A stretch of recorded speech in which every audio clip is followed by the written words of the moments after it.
Dari eranya sekarang adalah era teknologi informasi, sehingga dari sisi perguruan tinggi terutama ITN juga harus bisa mengantisipasi hal itu, sehingga kami akan membuka banyak Center of Excellence. 2 yang sudah kami buka dalam bulan ini adalah Trading and Business Simulation Center, dan yang kedua adalah Metaverse and Immersive Technology Center. Ya, kita punya banyak tujuan, tapi yang tadi saya sampaikan, kita punya ultimate goal atau tujuan utama adalah membekali anak didik kami, mahasiswa, agar nanti dia punya kompetensi unggulan yang nantinya bisa bersaing secara global. Kan ada kampus yang mengembangkannya bisnis yang konvensional, bikin pom bensin, bikin hotel. Nah, kenapa nggak seperti itu yang dipilih Pak Rektor ITN? Yang pertama, core kami adalah di teknologi dan inovasi. Sehingga mau tidak mau, suka nggak suka, ternyata banyak ide-ide yang dari dosen maupun mahasiswa yang sebenarnya itu kalau digarap dengan baik, itu pun bisa menghasilkan. Yang kedua, ketika kita membentuk bisnis-bisnis yang konvensional, saingannya itu tidak hanya dunia kampus, tapi banyak. Orang juga bisa membuat bisnis yang sama. Tapi kalau bisnis kita dimulai dari ide yang inovatif, saya kira itu adalah keunggulan kami. Dan mungkin sulit ditiru gitu. Nah, sulit ditiru. Ya, kita sebagai trendsetter bukan follower. Ya, seperti itu.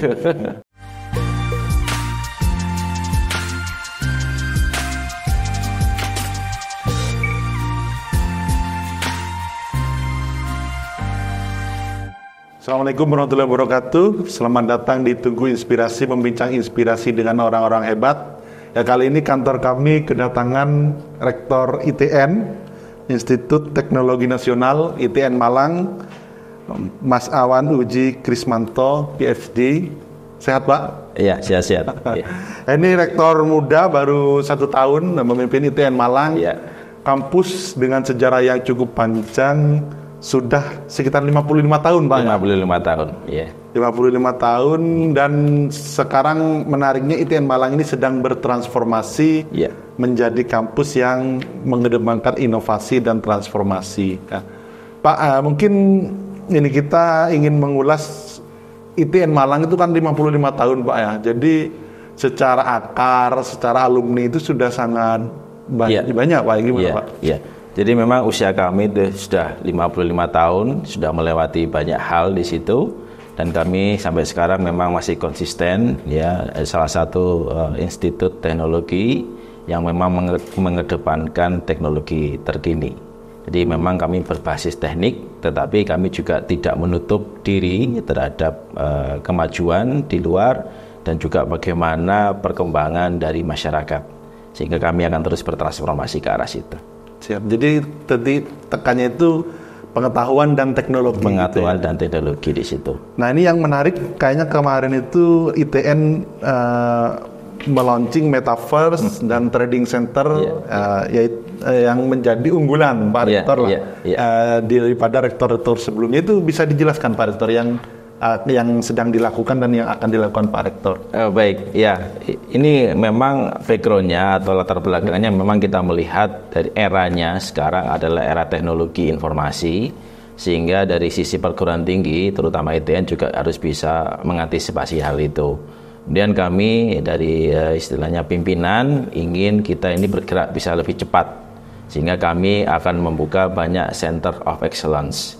2 yang sudah kami buka dalam bulan ini adalah Trading and Business Simulation Center, dan yang kedua adalah Metaverse and Immersive Technology Center. Nah, memang kami berharap dari 2 Center of Excellence ini atau pusat unggulan inovasi, kita akan bisa beradaptasi dengan perkembangan zaman sekarang, dan juga yang terpenting adalah bahwa lulusan kami, mahasiswa, itu punya pengetahuan, knowledge, punya experience di situ, dan juga nantinya akan punya kompetensi yang menjadi bekal mereka ketika nantinya terjun ke masyarakat. Oke. Ini goalnya profit atau cuma untuk pengembangan mahasiswa saja, Pak Rektor? Ya, kita punya banyak tujuan, tapi yang tadi saya sampaikan, kita punya ultimate goal atau tujuan utama adalah membekali anak didik kami, mahasiswa, agar nanti dia punya kompetensi unggulan yang nantinya bisa bersaing secara global. Karena saya selalu sampaikan kepada mahasiswa, dengan era teknologi sekarang, teknologi informasi dan komunikasi, Anda bukan lagi sebagai warga Indonesia atau Indonesian citizen, tapi Anda sebagai warga dunia atau global citizen. Sehingga kalau kita tidak membekali mahasiswa dengan teknologi terkini, kemudian juga kita tidak memperkenalkan mereka ke dunia industri, saya kira mereka tidak akan bisa bersaing. Makanya kami membentuk Center of Excellence Study, ya salah satunya adalah untuk bisa menjadi unggulan dari mahasiswa kami. Selain tentu saja kita juga akan mengembangkan core bisnis yang lain, ya, yang bisa untuk mendukung operasional dari kampus, ya, sehingga juga tidak membebani keuangan dari mahasiswa terutama juga orang tua, ya, seperti itu. Oke. Nah ini yang menarik ketika kita ngobrol yang kemarin, jadi Pak Rektor punya visi yaitu pemasukan kampus itu tidak hanya dari mahasiswa, tidak hanya dari UKT. Itu bisa dijelaskan Pak Rektor? Ya, ini saya jelaskan, memang ini lagi tren ya, sekarang lagi menjadi polemik besar bahwa bagaimana UKT yaitu menjadi hal yang perhatian dari orang tua. Sehingga kalau kita menaikkan UKT, ini juga menjadi beban baik itu untuk mahasiswa maupun orang tua. Sehingga dari Institut Teknologi Nasional Malang kita mencari cara bagaimana UKT itu tidak naik atau tidak membebani orang tua, tetapi kita punya fasilitas-fasilitas yang unggul. Nah, bagaimana caranya? Ya tentunya kita akan menggandeng banyak pusat-pusat industri dan juga bisnis yang nantinya kita akan bekerja sama di situ. Diharapkan selain tadi tujuan utamanya adalah meningkatkan kompetensi mahasiswa, di situ juga ada profit, ada income yang bisa membantu untuk operasional dan pengembangan dari kampus. Sehingga tadi saya sampaikan fasilitas unggul tanpa membebani mahasiswa atau orang tua. Oh gitu. Nah ini kita pengen breakdown satu-satu, misal metaverse ya. Metaverse itu dari mana itu cuannya gitu Pak Rektor ya? Nah, ini kan ada visi juga selain pengembangan juga untuk menambah income stream dari ITN. Gimana Pak Rektor untuk? Jadi memang ada investasi, pasti ada ya. Di awal pasti ada investasi, tetapi saya melihat kemarin investasi yang kita berikan itu tidak terlalu banyak karena kita menggandeng industri. Nah, bagaimana nanti perputarannya? Kalau kita melihat metaverse ini menjadi hal yang mungkin 2-3 tahun ke depan akan menjadi tren. Salah satunya adalah bagaimana kita membentuk metaverse ini sebagai media pembelajaran yang lebih efisien. Jadi kalau kita melihat ya banyak hal yang media pembelajaran yang masih tidak efisien karena membutuhkan media dan sarana prasarana yang mahal. Contohnya kalau di bidang kedokteran.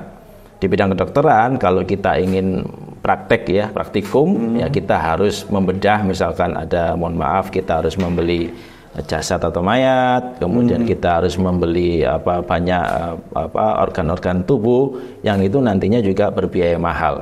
Tapi dengan teknologi metaverse kita bisa meniru itu ya, seperti seolah-olah kita membedah ya tadi mayat, seolah-olah kita membedah organ. Oh bisa gitu ya? Bisa. Nah, makanya ini yang kami kembangkan adalah kita akan membentuk suatu media-media pembelajaran yang nantinya juga bisa dipergunakan oleh masyarakat, baik itu dari dunia medis, kedokteran maupun dari dunia industri yang membutuhkan biaya mahal. Kemudian juga resikonya besar, kita bisa latihan dulu di metaverse-nya.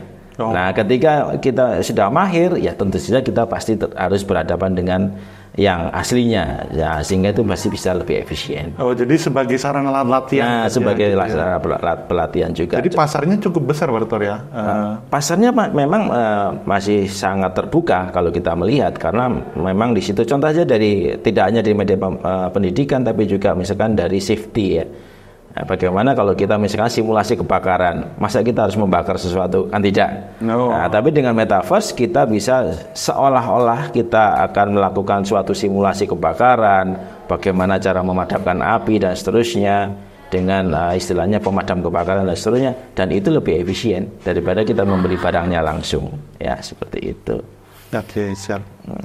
Lalu menarik ini, jadi banyak industri yang sekiranya membutuhkan. Nah, sekarang sudah ada kerjasama dengan pihak industri? Ya sudah ada sekitar 5 pihak industri. Ya kita sudah membuat agreement. Nanti bulan Juli kita akan ada pelatihan dengan beberapa dunia industri yang nantinya juga akan terus kita kembangkan konten-konten dari metaverse tersebut. Ya. Siap. Lalu ada trading center itu gimana Pak Dr. Trading center? Nah, trading center ini juga kita melihat juga fenomena ya, bahwa banyak orang baik itu masyarakat bahkan di kalangan mahasiswa sendiri itu merasa bahwa trading itu hal yang mudah ya, seperti itu. Kemudian juga merasa bahwa saya hanya belajar di YouTube, saya hanya belajar di internet, saya sudah bisa tanpa berbekal suatu basic science maupun dari suatu teori-teori yang memang bisa mendukung itu. Dan kita sudah melihat sendiri hasilnya bagaimana. Banyak orang yang dalam sekejap bisa rugi hanya karena trading. Nah, kami membuat suatu trading center itu ya memberikan, tadi saya menyampaikan, bekal kepada mahasiswa bisnis digital di situ, agar nantinya juga mereka menjadi orang-orang yang tidak hanya coba-coba dalam hal trading, tapi juga punya knowledge di situ. Nah, ini juga bisa dimanfaatkan oleh masyarakat.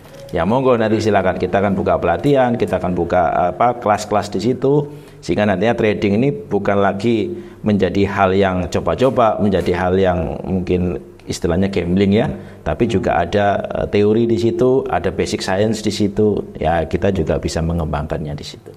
Siapa? Jadi revenue-nya dari membuka pelatihan gitu. Membuka pelatihan, karena memang core kita adalah memang dunia pendidikan. Tapi memang ke depan ya kita tidak hanya berhenti di seperti training center, makanya tidak saya kasih nama sebagai training center. Tapi kita juga akan nanti berinovasi di situ, menelurkan ide-ide kreatif baru, inovasi, dan juga produk-produk baru yang nantinya juga bisa bermanfaat bagi masyarakat. Siap, Pak. Lalu ada building innovation modeling, ya. Ini yang kapan diresmikan itu Pak Dr.? Iya, kami merencanakan akan meresmikan satu lagi Center of Excellence. Ya, nanti ada BIM atau Building Information Modeling, dan juga fotogrametri, dan juga digital mapping. Ya, di situ memfasilitasi bagaimana kita akan membentuk suatu 3D model, baik itu untuk pemetaan wilayah maupun untuk gedung atau building, sehingga nantinya bisa dimanfaatkan oleh teman-teman dari arsitek, dari teknik sipil, dari perencanaan wilayah, dan juga dari geodesi. Ya, seperti itu. Jadi ini baru juga ya, saya kira ini menjadi suatu inovasi dari kami juga. Ini seperti itu. Siap. Jadi akan ada berapa Center of Excellence yang akan Pak Dr. Ya, akan diciptakan? Tahun ini kami berencana membuka sekitar 8 Center of Excellence di situ, yang menampilkan masing-masing adalah keunggulan dari program-program studi yang ada di ITN Malang. Dan itu kami berharap menjadi suatu keunggulan ya, sesuatu yang berbeda dari kami, sehingga nantinya mahasiswa lulusan ITN Malang akan punya kompetensi yang lebih dari mahasiswa-mahasiswa dari perguruan tinggi yang lain. Jadi keunggulan atau value itu nanti ini ya bisa ada dua mata sisi manfaat kan, bisa jadi menarik mahasiswa juga agar kembali ke ITN, kira-kira kuliah di ITN, dan juga output ketika lulus, kira-kira gitu Pak. Iya. Ya, jadi memang tuntutan ya Mas, jadi memang tuntutannya seperti itu sekarang. Jadi pembelajaran di perguruan tinggi pun itu tidak hanya sebatas teori saja, tidak hanya sebatas textbook saja, tapi memang sudah harus bisa diimplementasikan dalam studi case nyata di masyarakat. Nah, bagaimana itu bisa terrealisasi? Tentunya kami juga harus menggandeng dari dunia industri, ada pemerintah daerah, macam-macam di situ. Dan itu harus ada wadahnya. Nah, wadahnya tadi adalah namanya Center of Excellence tadi. Sehingga di situ kami mendekatkan mahasiswa itu ke dunia nyata. Sehingga nanti ketika mereka sudah lulus, mereka nggak akan kaget. Mereka akan siap untuk bersaing. Ya, seperti itu. Menarik Pak Dr. Kalau di Indonesia ada nggak kampus sebagai contoh, mungkin kampus negeri yang mempunyai Center of Excellence dan itu menjadi contohnya ITN, ada nggak Pak Dr.?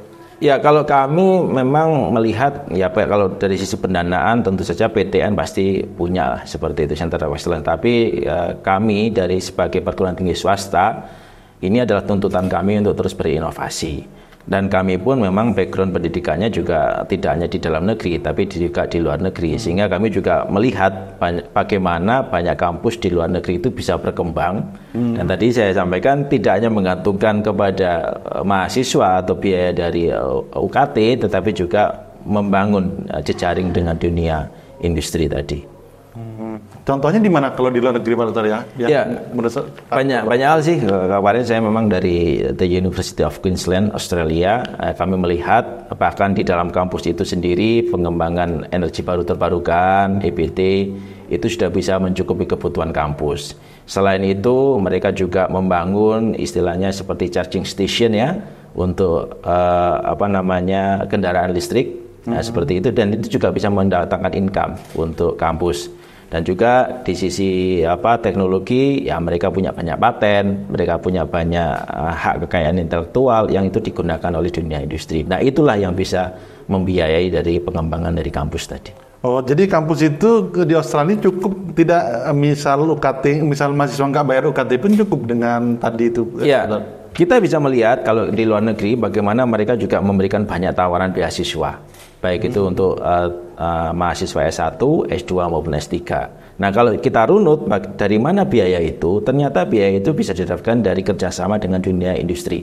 Mereka punya problem, kampus bisa menyelesaikan, dan mereka akan selesaikan dengan beberapa mahasiswa S3, misalkan seperti itu. Nah, itu yang mungkin di Indonesia masih belum banyak. Nah, kami menuju ke arah situ. Karena kami melihat memang peluangnya cukup besar di situ, terutama dengan kegiatan MPKM, Merdeka Belajar Kampus Merdeka. Ini bisa memfasilitasi ke arah situ. Oke, menarik. Nah, tadi Pak Rektor menyebut bahwa kendaraan listrik, nah, ini menarik, dan core-nya juga teknologi juga kan? Iya. Itu di ITN apa ada kesana juga, Pak? Sudah. Kami sudah punya miniatur dari beberapa kendaraan listrik, tetapi memang terus-menerus akan kami kembangkan, kami uji cobakan, karena sebelum bisa on the road, ya kita juga harus punya uji kelayakan di situ. Kita sudah mengembangkan fast charging juga di situ. Nah, nantinya kami di ITN Malang sekarang punya juga PLTS sendiri, yang itu bisa bisa mensuplai kebutuhan listrik di kampus. Nah, seperti itu, sehingga ke depan kami juga ingin mengembangkan charging station itu yang ditenagai oleh tenaga surya tadi, sehingga lebih efisien di situ. Oh, jadi nanti akan ada pusat ngecas mobil listrik di ITN kira-kira? Ya, seperti itu. Kalau mobilnya apa ada rencana ke sana, Pak Rektor? Ini kan di Indonesia belum ada ini yang asli Indonesia. Iya. Sempat ramai SMK itu, mandek itu. Apa ITN akan mengambil peran di situ, Pak Rektor? Dalam tahap riset and prototype kita sudah punya. Prototipenya mobil listrik kita sudah punya, tapi sekali lagi untuk bisa itu layak jalan dan seterusnya itu harus melalui pengujian yang istilahnya komprehensif di situ ya, dan juga harus melibatkan banyak pihak. Nah, yang kedua, salah satu center of excellence kami itu adalah di smart grid, IoT, dan juga artificial intelligence. Nah, ke depan itu juga bisa memfasilitasi itu semua. Kalau kita melihat sekarang smart car ya, tinggal masukkan map, mobil bisa jalan sendiri. Nah, kita sudah mulai ke situ. Ya, memang dalam skala-skala riset ya, riset teman-teman dosen, mahasiswa, dan juga kita juga mendapatkan pendanaan dari Dikti. Nah, seperti itu ya, kita sudah ke arah ke situ. Oke. Pak Rektor, kritik dari berbagai pihak itu kan kampus itu banyak melakukan invention, penemuan, tapi itu tidak terserap oleh pasar, kira-kira gitu ya. Padahal inovasi itu kan kalau katanya orang-orang itu rumusnya ya penemuan baru sama plus diserap oleh pasar. Ya, kira-kira kayak Facebook, kayak Instagram itu kan secara ekonomi ada ekonominya. Nah, itu gimana terkait kritik itu? Apa ITN bisa takutnya nanti banyak penemuan tapi tidak mampu terserap, terjual oleh pasar. Gimana? Baik.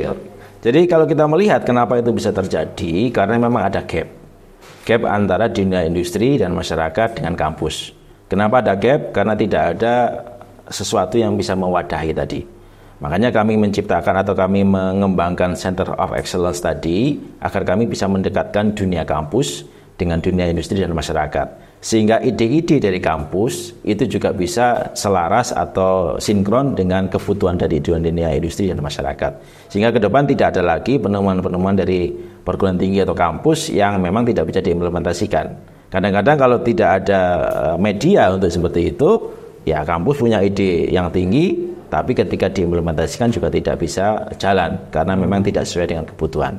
Seperti itu. Jadi Center of Excellence itu sebagai lembaga apa istilah otonom atau gimana, Pak? Ya, tetap di bawah kampus, tetap di bawah koordinasi dari kampus, tetapi memang model bisnisnya akan berbeda. Karena tadi melibatkan kampus dan juga dari sisi eksternal dalam hal ini dunia industri.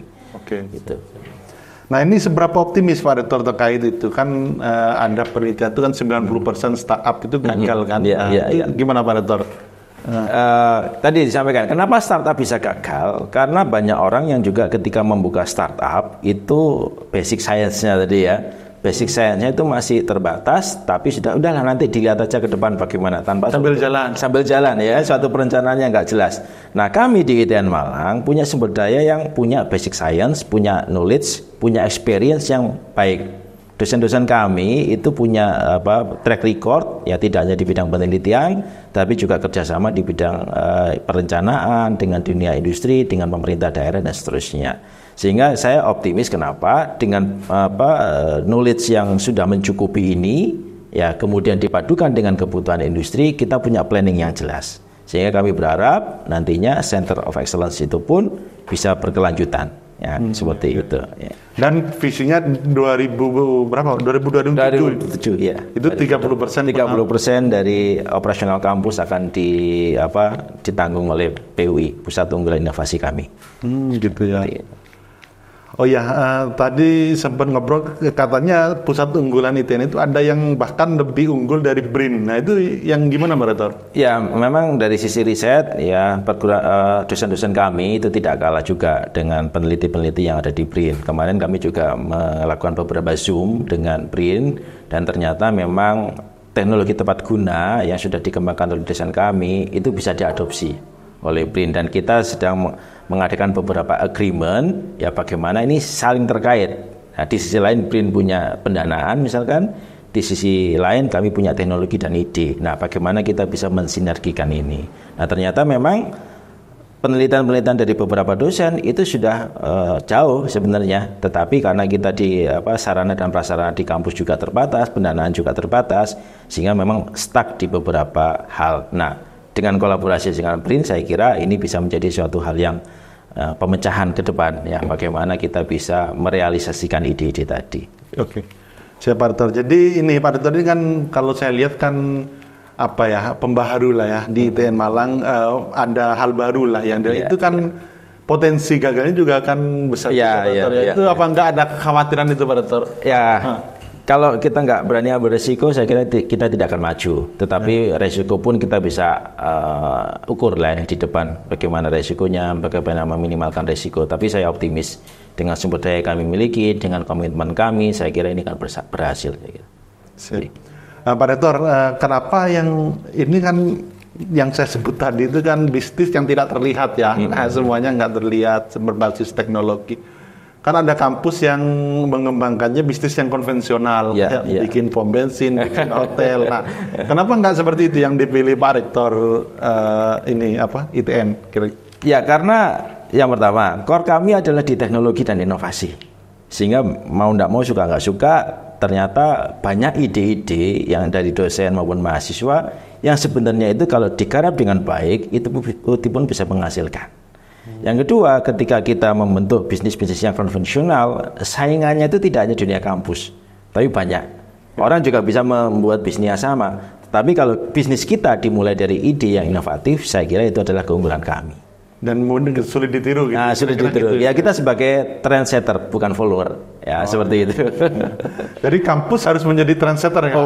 Of course ya, karena kita akan akademisi, kita punya pemikir-pemikir di situ, ya kita harus sebagai trendsetter, bukan follower aja. Siap. Ya. Nah ini mungkin tantangannya ini Pak Rektor, kampus itu kan orang-orangnya mungkin ya asumsi dari luar ya itu kan karena dia ASN mungkin atau pegawai itu kan entrepreneur mindset-nya itu gimana mengubah ada entrepreneur mindset-nya itu Pak Rektor, yang tahan banting, gimana mencari terobosan. Nah itu gimana Pak Rektor? Ya terus terang memang ada beberapa dosen yang sudah berada di zona nyaman atau comfort zone ya, jadi susah untuk diajak bergerak. Tapi kami juga punya banyak resource dari dosen-dosen muda yang itu juga punya kemauan, kreativitas dan juga keinginan untuk terus berkembang. Nah, itulah yang nantinya akan sebagai motor penggerak. Saya yakin ketika komunitas ini sudah jadi, ketika komunitas ini sudah berkembang, teman-teman dosen yang mungkin tadi berada di zona nyaman, saya kira juga akan bisa berubah juga seperti itu. Dan ini memerlukan komitmen, ya tidak hanya dari 1-2 orang, tapi seluruh sivitas akademika di ITN Malang untuk bisa berubah dan bergerak. Siap, oke Pak Rektor. Ini soal, selain itu kita ingin bahas soal ITN Malang secara umum Pak Rektor ya. Tadi ngobrol ITN Malang itu sekarang mahasiswa kan 5.000-an, tapi itu tetap ya mahasiswa itu terus dikejut juga selain Center of Excellence. Pasti. Itu gimana? Dulu sempat ketika Jaya ITN Malang itu sempat punya 5.000 ya, 5.000 mahasiswa baru. Itu gimana kalau sekarang landscape-nya ITN Malang Pak Rektor? Ya tadi dengan semakin banyaknya perguruan tinggi, kemudian juga PTN juga membuka jalur yang banyak di situ, maka kami harus memberikan sesuatu yang berbeda, something different. Ketika orang tua ingin menyekolahkan anaknya, pasti yang dilihat adalah kualitas pendidikan di situ dan bagaimana ketika anak itu lulus atau selesai kuliah, dia bisa bersaing dan diterima di dunia kerja. Nah, kami mengejar itu. Jadi itu yang kami buktikan. Bagaimana nanti ketika anak-anak ini masuk ke ITN, kami akan memberikan pendidikan ya tidak hanya secara teori tadi, tapi juga nantinya ada magang di perusahaan dan juga nantinya kita akan mengarahkan mereka ya untuk bisa masuk ke perusahaan-perusahaan tadi atau bahkan ya membuat perusahaannya sendiri sebagai entrepreneur di sana. Jadi secara sinergi dan komprehensif, dunia pendidikan itu sekarang tidak bisa berdiri sendiri, terutama di pendidikan tinggi. Ada kebutuhan pasar, ya ada dunia pendidikan tinggi. Ya, kita harus sinkron di situ, sehingga lulusan kita nanti bisa bersaing. Siap. Targetnya tahun ini 1.000 Pak Rektor ya? Ya mudah-mudahan bisa tercapai, kami optimis bisa tercapai. Itu karena PTNBH itu juga penuh tantangan juga ya? Pasti ya. Jadi pasti. Misal yang dekat-dekat ITN UM, UB itu juga jor-joran juga membuka mahasiswa Pak Rektor ya? Iya. Tapi itu masih ada optimis nggak Pak Rektor, meskipun PTNBH lalu UKT, PTN nggak jadi naik? Nah, itu ya sebenarnya kan ini juga tidak gampang merubah mindset dari masyarakat yang seolah-olah bahwa PTS itu adalah perguruan tinggi nomor sekian. Padahal secara kualitas sebenarnya kami tidak kalah. Sehingga memang itu perlu dibuktikan. Ya, dibuktikan kepada masyarakat bagaimana memang kualitas pendidikan di ITN bahkan lulusannya tadi bisa bersaing dan itu bisa unggul. Seperti itu. Jadi memang jalannya panjang ke arah situ. Ya, jadi pelayanan dari kami pun harus terus ditingkatkan. Komunikasi dengan mahasiswa terus ditingkatkan. Sebenarnya ketika mahasiswa itu masuk ke PTS dengan jumlah mahasiswa yang tidak terlalu banyak, kami malah bisa lebih memperhatikan. Ya, jadi kadang-kadang ketika mahasiswa itu ada masalah, kami itu bisa tahu lebih awal. Jadi bisa lebih mengantisipasi. Sekarang juga banyak mahasiswa yang ya mental health ya, kesehatan mentalnya juga menjadi perhatian kami. Sehingga kami juga menyediakan psikolog di situ. Dan dosen itu lebih bisa memantau anak-anaknya itu lebih dekat ya, seperti itu. Lain dengan perguruan tinggi yang mungkin jumlah mahasiswanya terlalu banyak, bahkan kelasnya sangat banyak, nggak akan sempat satu persatu mengenal mahasiswa. Nah, efeknya apa? Ketika mahasiswa akan lulus, ketika ada informasi kesempatan kerja, mereka akan dapat first hand. Tangan pertama langsung, nih kamu mau kerja nggak di sini? Ada perusahaan dan seterusnya. Dan itu tidak semua perguruan tinggi bisa melakukan itu. Makanya saya kira PTS masih punya peluang karena kita bisa lebih memperhatikan mahasiswa di situ. Ya. Oke. Nah, mental health itu menarik tadi. ITN maksudnya menyediakan psikolog khusus atau khusus? Ya, kita punya psikolog khusus. Ada sesi-sesi konsultasi di situ dan itu sifatnya rahasia, secret. Dan kami di-report setiap bulan oleh psikolog tadi kira-kira masalah-masalah apa saja yang saat ini dihadapi oleh mahasiswa kami. Sehingga ya kita bilang ada Gen Z, Gen Alpha, generasi strawberry dan seterusnya yang memang butuh treatment yang berbeda dengan generasi-generasi yang lalu. Sehingga kami juga pendekatannya kepada mahasiswa pun ya tidak bisa sama dengan mahasiswa yang mungkin 10-15 tahun ke belakang. Yang kami juga menyediakan layanan tadi, konsultasi juga. Nah, dosen-dosen pun ya tidak hanya psikolog, tapi dosen-dosen yang bisa masuk ke dunianya mahasiswa itu juga bisa kami berdayakan di situ. Bahkan ya saya juga nggak segan-segan nungguin mahasiswa main Mobile Legends, Pak. Kemarin kami nungguin mahasiswa, apa kegiatan apa ini? Final, Pak. Final apa? Mobile Legends. Ya saya tungguin di situ sambil ngobrol. Kamu gimana kuliahnya? Masalahnya apa? Ada masalah nggak dengan dosennya? Ya, itu akan membentuk ikatan dengan ITN dengan mahasiswa sehingga mereka pun tidak akan segan-segan untuk melaporkan ketika ada masalah. Dan itu saya kira antisipasi yang bagus. Oke, jadi itu mungkin kelebihan kuliah di mahasiswanya nggak terlalu banyak, nggak terlalu crowded. Ya, crowded gitu. Ya seperti itu. Siapa? Mungkin selain itu ini Pak, sekarang kan ini eranya itu kan era instan, kata hal ini Gen Z era instan, pengen mungkin melakukan hal-hal instan karena kebiasaan instan. Teknologi dan inovasi itu kan hal yang berat Pak ya. Memang pasarnya ITN berarti Pak ya, pasarnya ITN itu memang nggak semua anak muda yang ingin kuliah atau gimana Pak? Ya, memang kalau kita ngelihat mindsetnya teman-teman di masyarakat itu adalah ketika kita masuk teknik susah gitu ya, lulusnya lama gitu ya. Nah, melihat fenomena itu dari kampus pun tadi saya sampaikan kita harus bertransformasi, bahwa pelayanan dari dosen kepada mahasiswa juga harus ditingkatkan, media pembelajaran juga harus diinovasikan sehingga di teknik itu menjadi menarik. Sebenarnya di luar sana di kebutuhan dari teknik itu juga masih ada dan juga sangat besar. Tetapi tidak bisa dipenuhi karena jumlah mahasiswa yang masuk ke teknik juga tidak banyak. Yang kedua, kompetensi dari mahasiswa yang masuk juga tidak bisa memenuhi kebutuhan dari dunia kerja tadi. Sehingga kami dari ITN, ini merupakan peluang, harus ada treatment di situ. Ada inovasi di bidang pembelajaran, pelayanan dan juga sehingga nantinya kompetensi mereka bisa berkembang. Oke, siap.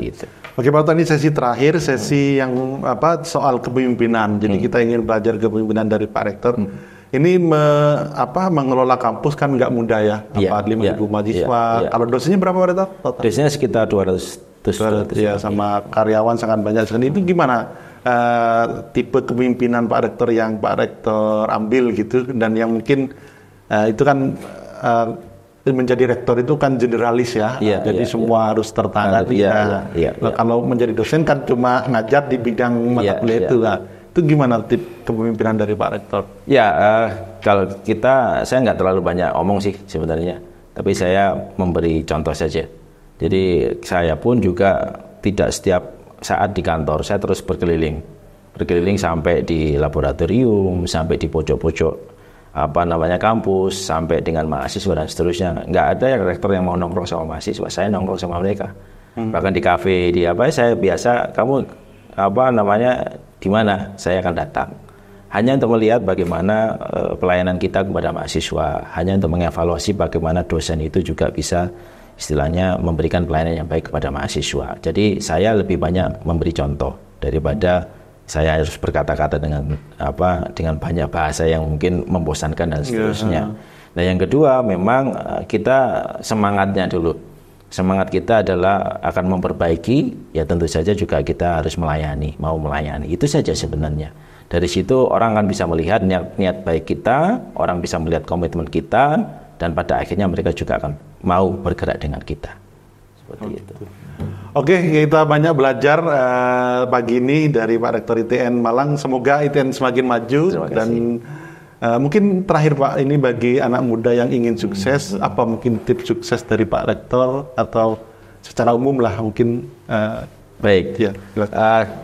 Terima kasih. Jadi memang kalau Anda ingin sukses dengan segala kondisi sekarang, tantangan banyak, persaingan banyak, ya jangan berhenti untuk belajar. Dan yang kedua, jangan takut gagal. Seperti itu. Siap. Jadi jangan terus belajar dan jangan takut gagal. Kira-kira itu dari Pak Rektor. Itu saja mungkin dari kita. Kita banyak belajar dari Rektor ITN Malang. Semoga ITN semakin sukses dan mampu menjadi kampus unggulan yang sukses dalam berinovasi. Dan nanti ketika sudah ada progres, nanti kita bahas lagi ini Pak Rektor. Dan sampai jumpa untuk tamu-tamu untuk inspirasi selanjutnya. Itu saja dari saya. Assalamualaikum warahmatullahi wabarakatuh. Terima kasih. Terima kasih Pak Rektor.